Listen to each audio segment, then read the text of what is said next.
জুলাইকে যারা টার্গেট করছে, বিশেষ করে আমরা যদি দেখি গতকাল এনসিপির হামলাটা হলো, এর আগে আমরা ভার্চুয়াল হামলা নিয়ে ব্যাপক আলোচনা সমালোচনা হয়েছে। আমরা দেখেছি জুলাইকে কটাক্ষ করে, জুলাইকে অবমাননা করে ধারাবাহিকভাবে একটা গোষ্ঠী পোস্ট করে গেছে এবং তা নিয়ে আসলে এবং একটা অভিযোগ আছে যে এদের বিষয়ে সরকার আবার একটু নমনীয়। হ্যাঁ, এই অভিযোগটা আছে। তো সব মিলে যেটি জানতে চাই যে জুলাইকে আসলে টার্গেট করার কারণটা কি 26-এ এসে? জুলাইকে টার্গেট করা হয়েছে বলতে, এটা তো জুলাই মাস। জুলাই মাসে ডেফিনেটলি আপনি জুলাইয়ের যে ছাত্র জনতার যে গণ অভ্যুত্থান,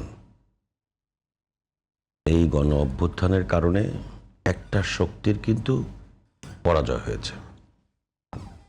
তো সেই শক্তিটা তো চাইবেই জুলাইকে টার্গেট করে, জুলাইকে অপমান করতে, জুলাইয়ের যে স্পিরিট, সেই স্পিরিটকে ব্যঙ্গাত্মকতা করতে, সেটা চাইবেই।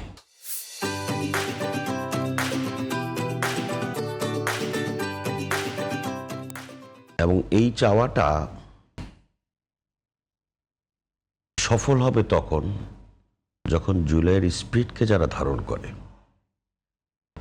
সেই স্পিরিটওয়ালারা যদি একে অপরকে নিজেদের স্বার্থে ঘায়েল করবার চেষ্টা করে, এই জায়গাটায় জুলাই চেতনার বিরোধী যারা, তাদের আক্রমণটা আরো শক্তিশালী হবে। এটাই বাস্তবতা। এখন ধরেন গতকালকে জুলাইয়ের পদযাত্রা ছিল সাভারে এনসিপির। সেখানে তাদের বক্তৃতার মূল নেতাদের বক্তৃতার আগে একটা ঘটনা ঘটেছে। জুলাই বিরোধী যে শক্তিটা, সেই শক্তিটা একেবারে ছোট না। যত কথায় আমরা বলি, যারা ধ্বংসাত্মককারী বা সন্ত্রাসী, তাদের শক্তিটাকে খাটো করে দেখার তো কোনো উপায় নেই। তাহলে সেখানে আমরা যে নতুন বাংলাদেশের কথা বলি, সেই নতুন বাংলাদেশে এসে এনসিপি বা জামাত বা বিএনপির সমাবেশে যদি একটা হামলা হয়, তাহলে সেখানে আমাদের নতুন ধ্যান ধারণার যে কথা, সেই কথাটা কি হওয়া উচিত ছিল? যেই হামলাকারীর সঙ্গে অবশ্যই যারা জুলাইয়ের চেতনা বিরোধী, তারাই হামলার সঙ্গে যুক্ত থাকার কথা। প্রশাসনের কাছে অনুরোধ হচ্ছে তাদেরকে খুঁজে বের করা হোক। কিন্তু আমরা যারা নতুন বাংলাদেশের কথা বলি, তারা কিন্তু হামলার পরপরই সেই পুরনো স্টাইলে বলল যে তারেক রহমান বিএনপি এর সঙ্গে যুক্ত।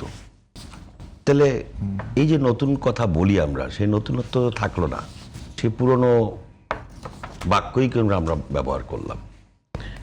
অথচ এই ঘটনার সাথে সাথেই কিন্তু সেখানে এসপি সাহেব ছুটে গেছেন। তাদেরকে যাওয়ার সময়, আমরা তো বিরোধী দল আমরা ছিলাম, তো যাওয়ার সময় নেতৃবৃন্দ যাবেন, তাদেরকে কর্ডন করে তারপরে মিটিংয়ে নিয়ে যাওয়া হয়েছে।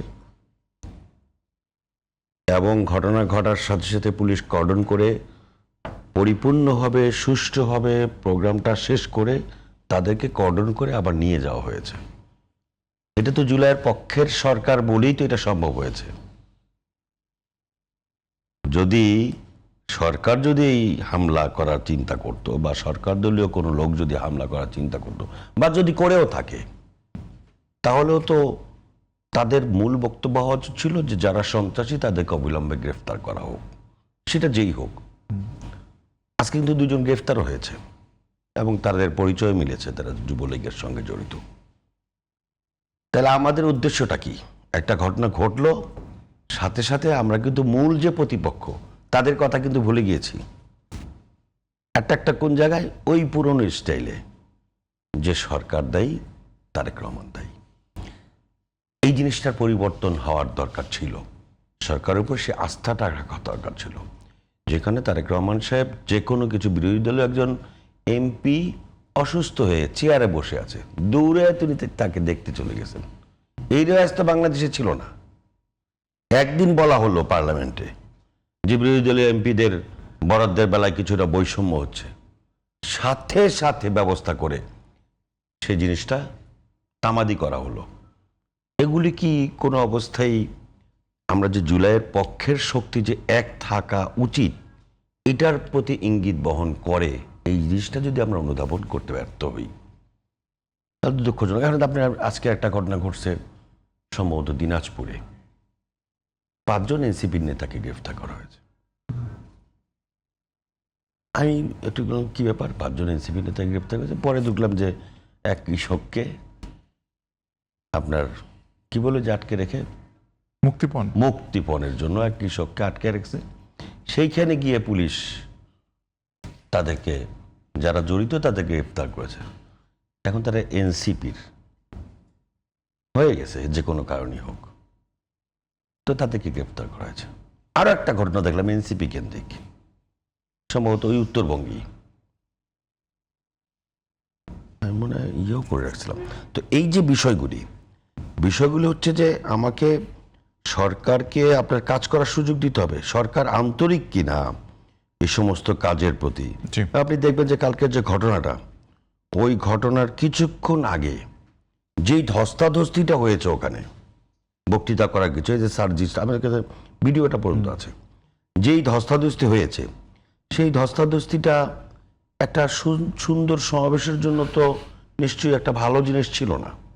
সব president secretary, central president secretary, তাদের উপস্থিতিতে যেই ধস্তাধস্তিটা হলো, খুব দুঃখজনক। রাজনীতিটা করতে হবে ভবিষ্যতে তরুণ সমাজের কাছে, তাদের কাছে, মানুষের, এই দেশের মানুষের অনেক প্রত্যাশা ছিল, কিন্তু তারা কর্মকাণ্ডের মাধ্যমে তারা বিতর্কিত হচ্ছে। আমরা চাই না।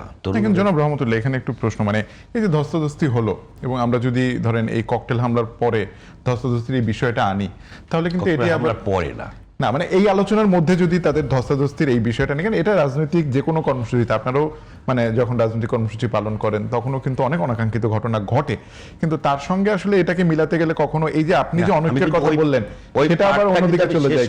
আচ্ছা, হামলা তদন্ত বিচারকারী ওই পার্টটা শেষ করে এরপরে আমি কিন্তু এনসিপির এই প্রত্যাশাটার জায়গা থেকে আমি হতাশাটা ব্যক্ত করি। আমার মনে হয় পরিষ্কার।